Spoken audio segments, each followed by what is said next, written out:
आलम मुझे जिंदा रखेगा, मैं आपके हुकूक की लड़ाई लड़ता रहूंगा। मैं हर उस तूफान के आगे सीना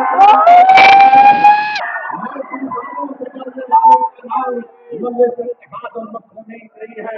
आसमान से बारिश गिरेगा तो हम अपने पैसे उठाकर भागने वाले नहीं है। जालिमों की सफर को देखेंगे तो पीठ नहीं दिखाएंगे, सीना तान कर जमहूरियत के दायरे में खैस कर उनसे मुकाबला करेंगे। डरने का वक्त नहीं है, अब ये वक्त उठने का है और अपने वोट को अपनी पार्टी के लिए इस्तेमाल करने का है। मेरे अजीज दोस्तों और बुजुर्गों, मुस्तहिद रहो, अपने वोट का इस्तेमाल करो और याद रखो ये जो सेकुलरिज्म का दावे करते हैं, सबसे बड़े दुश्मन यही लोग हैं, सबसे बड़े दुश्मन यही लोग हैं। अगर ये अच्छे होते तो क्या 3 मरतबा मोदी वजीर आजम बनते देश के? इनकी गलतियों की वजह से, इन नाहलियों की वजह से 3 मरतबा बीजेपी और मोदी देश के वजीर आजम बन गए। और इल्जाम किस पे लगाते? नहीं, वो हैदराबाद का ओवैसी है।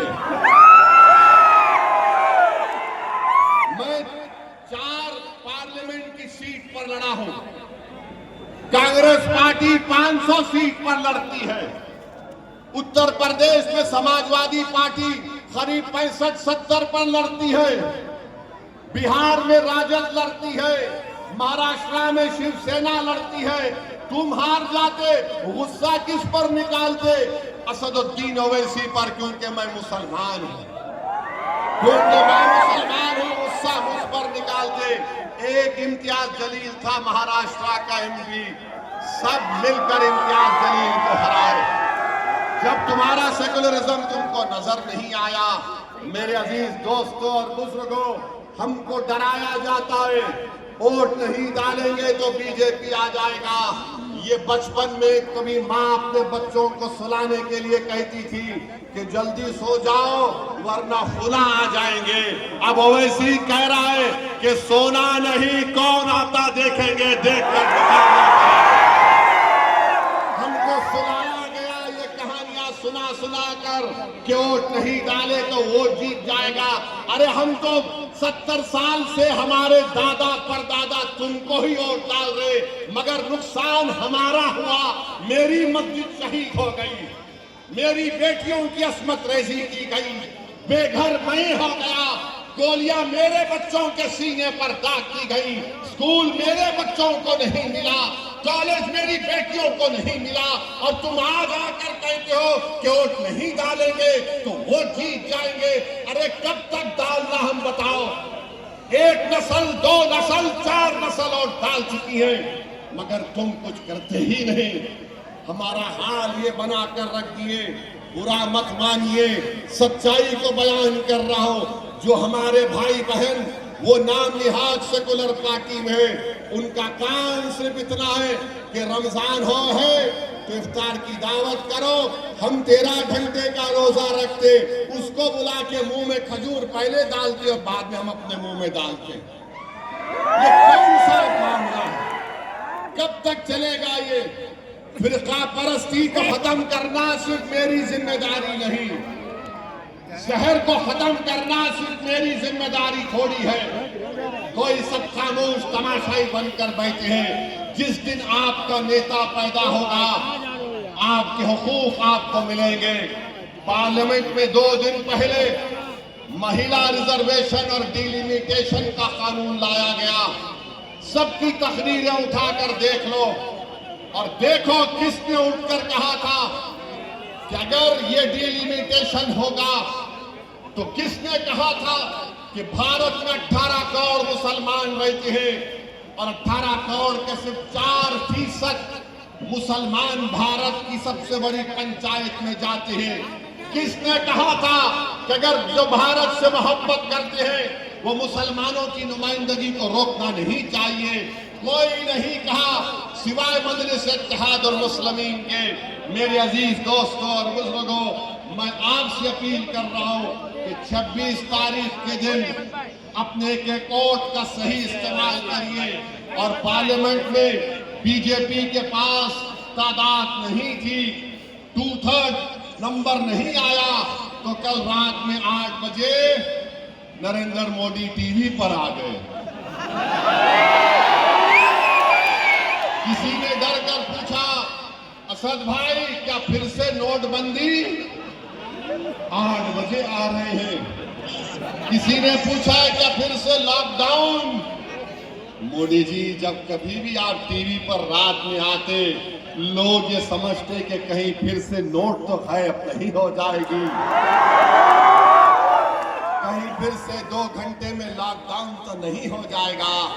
तो भारत के प्रधानमंत्री ने क्या कहा कि अपोजिशन ने महिला आरक्षण को पास नहीं करके भ्रूण हत्या की। मोदी जी, हम आपको याद दिला रहे हैं, पूरे गुजरात में सबसे ज्यादा भ्रूण हत्या अगर कहीं होती है तो सूरत में होती है, सूरत जिले में होती है। ये मैं नहीं कह रहा हूं, हुकूमत गुजरात के फिगर्स कह रहे हैं। 835 बेटियां बच्चियां पैदा होती हैं 1000 बच्चों पर। मोदी जी, कभी गुजरात से भी तो मोहब्बत कर लो, कभी सूरत से तो मोहब्बत कर लो। और पूरे भारत में अगर 1000 बच्चे पैदा होते, 980 या 990 बच्चियां पैदा होती है, बाद जगह पर 1000 बेटियां और 1000 बच्चे पैदा होते हो, समाज का नाम क्या है बोलो? वो समाज का नाम क्या है बोलो? बोलो। 1000 बच्चे पैदा हुए तो 990 या 990 के ऊपर पैदा होते बेटियों, समाज का नाम मुसलमान है। बराबर पैदा होते हैं बेटियां और बच्चे, और ये हमको सिखाते तुम बच्चियों पे जुल्म करते हैं। अरे जालिमो, जब एक औलाद किसी के मां के कोख में रहती है तो हमारा मानना यह है कि अल्लाह की तरफ से है। हम ये नहीं देखते कि बेटी है या बेटा है, हम कहते हैं अल्लाह हमको दे रहा है, अल्हम्दुलिल्लाह।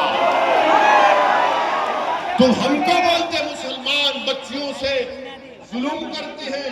अरे ये फीमेल इन्फेंटिसाइड ये कहां है बताओ? ये भ्रूण हत्या कहां पर हो रही है? अब लोग बोलेंगे ओवैसी ने भड़काऊ भाषण दे दिया। अभी हमारे टीवी के जिम्मेदार लोग हैं, ताक में बैठे रहते। मैं आपको फिगर बता रहा हूं, फिगर्स पे बात करो। भ्रूण हत्या का सबसे बड़ा सेक्स रेशियो आप देख लो, कहां पर है? सबसे कम यहां पर सूरत में है, 145 कुछ है। बताओ फिर इस पर क्या होगा? ठीक है मोदी जी, आप वो भूल जाइए, आपको बिल्किस बानो याद होगी? बिल्किस बानो याद है आप लोगों को? याद है ना? वो हमारी बेटी थी जो हामिला थी, भाग रही थी, उसी के पड़ोसियों ने मिलकर उसका रेप कर दिया, उसके बच्चे का कत्ल कर दिया। उसका केस चला महाराष्ट्र में। वो जालिमों को जिसने हमारी बेटी पर जुल्म किया था, उनको कोर्ट ने सजा दी। उन जालिमों को छुड़ाने का काम मोदी की सरकार ने किया था, और देश के प्रधानमंत्री कल रात में 8 बजे कह रहे भ्रूण हत्या।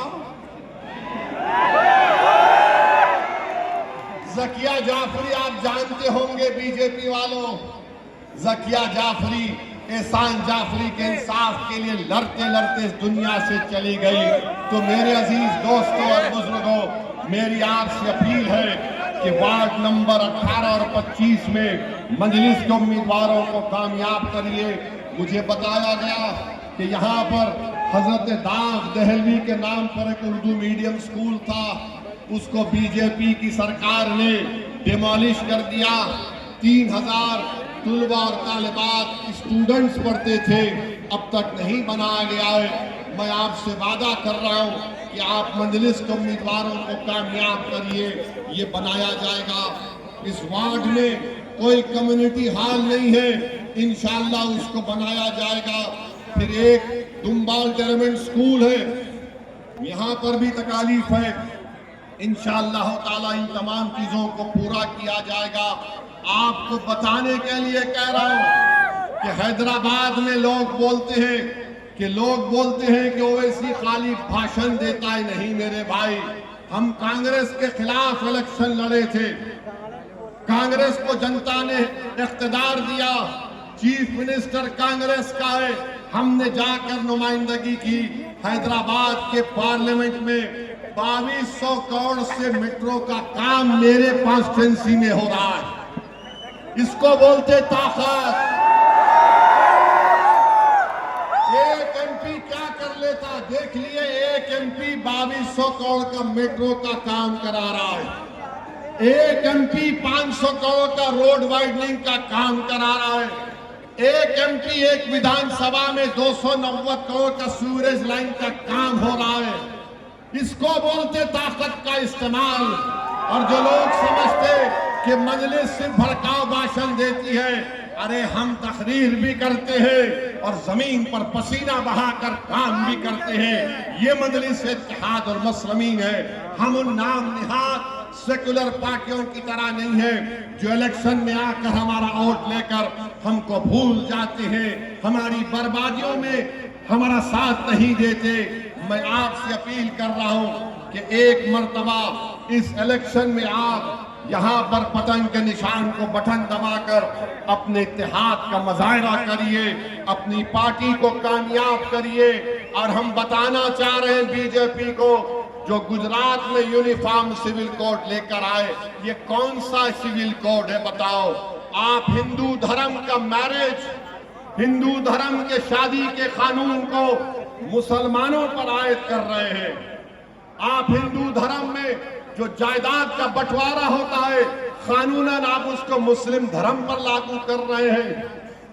आप हिंदू धर्म में जो मियां बीवी में शादी खत्म करने का तरीका है, आप मुस्लिम धर्म पर उसको लागू कर रहे हैं। ये कौन सा कानून है?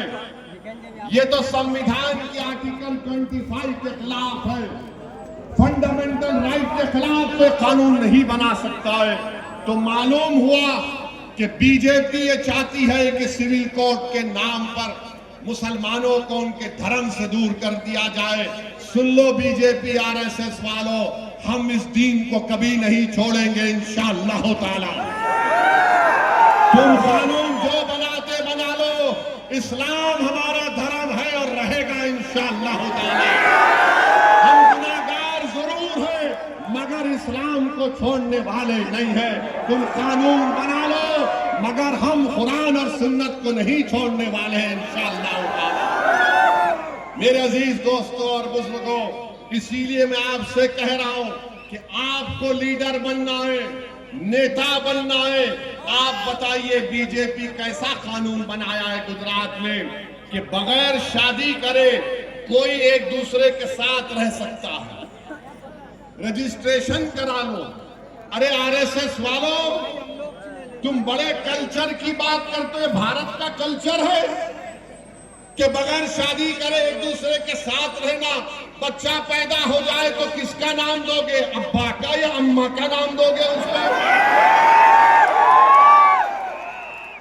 ये कानून बना दिए और बोलते मुस्लिम बेटी को अपनी बाप की जायदाद में हक नहीं मिलता। सुनो बीजेपी आरएसएस वालों, दुनिया में जितने मजहब हैं, इस्लाम एक वाहिद मजहब था जिसने 1500 साल पहले कहा कि बेटी को बाप की जायदाद में हक मिलना चाहिए और मिला और मिलता रहेगा। आप हमको मत सिखाओ। ये वही धर्म था जिसने 1500 साल पहले सबसे पहले कहा था। और आज आप हमको बोल रहे हैं विल पावर के जरिए कोई भी अपनी प्रॉपर्टी एक औलाद को दे सकता है। आप वो विल पावर के कानून को गुजरात में लागू कर दिए। बताओ बेटियों का हक क्या होगा? फिर दादा की जायदाद में हिस्सा नहीं होता पोतरे का, बीजेपी ने कह दिया दादा की जायदाद में पोतरे का हक होगा। बताइए, पूरा आप अपने धर्म के कानून को मुसलमानों पर लगा रहे हैं। तलाक कहा, ट्रिपल तलाक खराब है। मोदी जी ने कहा ट्रिपल तलाक खराब है। कल भी कहा ट्रिपल तलाक के बारे में। मोदी जी, हमारे पास तलाक का कॉन्सेप्ट है मुसलमानों में। और कैसा कानून मोदी ने बनाया? कि कोई अगर 3 बार तलाक बोल भी दे जो गुनाह है, तो मोदी ने कानून बनाया कि शादी नहीं टूटती। अब जब शादी नहीं टूटी तो जेल को क्यों भिजाए उसको? जब नहीं टूटती शादी तो जेल को क्यों भिजाए? अगर कोर्ट सजा देती तो 2 साल वो बदमाश जेल में रहे और हमारी बेटी 2 साल इंतजार करे कि जब जेल से निकले तो मोदी जी एक बैंड बाजा देंगे और मोदी जी बोलेंगे गाना, ये गाना कि बहाओ फूल बरसाओ मेरा महबूब 2 साल के बाद। आप बताइए क्या मजाक है ये? बताइए क्या मजाक है ये? और बार बार बोलते मुसलमान 2 करता 3 करता। अरे मैं बोल रहा हूं ये सेंसस हो रहा है ना, एक कॉलम लिख दो, उसमें किसकी 2 जोरू है लिख दो, उसमें कॉलम लिखो। तुमको जानकर लोग चौकन्ना हो जाएंगे, लोग परेशान हो जाएंगे सच्चाई जब देखेंगे। नहीं बदनाम करो मुसलमानों को, ये 2-2 करते 3-3 करते। अरे भाई साहब, एक करके मैं परेशान हूं इसलिए सूरत को आया हूं। एक है, अब जिसके पास है रहकर भी घर में नहीं है उसको क्या बोलेंगे? दूर तक चलेगी बात, समझ गए ना? या और खुल के बोलो। तुम अक्लमंद को इशारा काफी है, उसका कानून नहीं बनाते। जो अपनी बीवी को छोड़ के भाग गया उसका कानून क्या है बताओ? हम अपनी बीवी से लड़ लिए, 1 दिन 2 दिन और बाद में घर को जाके चलो बेगम हो गया। तो 5 लोग तो पैर भी पड़ लेते अपने बीवी के, हमारे दोस्त हैं ऐसे, चलो गलती हो गई। आप वो कानून नहीं बनाते। मकसद क्या है कि यूनिफॉर्म सिविल कोड के नाम पर मुसलमानों के धर्म के कानून को खत्म कर दिया जाए। ये नहीं खत्म होता, वो रब्बे कायनात का बनाया हुआ कानून है, वो कभी खत्म नहीं होगा। हम खत्म हो जाएंगे, वो कानून जिंदा रहेगा। स्टालिन ने भी कोशिश की थी, रशिया ने, सोवियत यूनियन ने कोशिश की थी, सोवियत यूनियन टुकड़े टुकड़े हो गया। मदरसे आज भी आबाद है और कल भी रहेंगे इंशाअल्लाह। और फिर कानून बना दिए डिस्टर्ब एरियाज एक्ट का। अच्छा, ये जो कांग्रेस वाले बोलते ओवैसी आके भड़काऊ भाषण देता है, अब सुनो आप, ये कांग्रेस पार्टी ने, यही कांग्रेस पार्टी ने डिस्टर्ब एरियाज एक्ट बनाया था। कब बनाया था?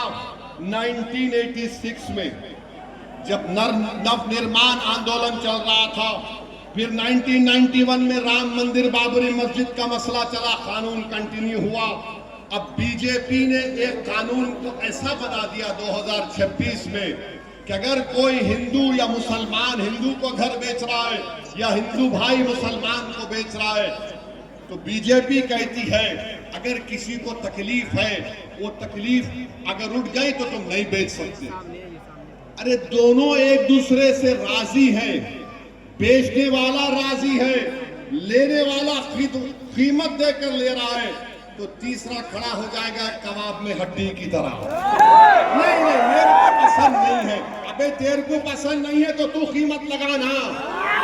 नहीं, तो बीजेपी ने कहा एग्रीव पर्सन।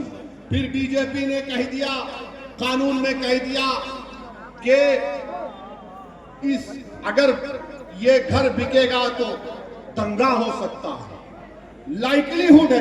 दंगा कैसा होता है बताओ?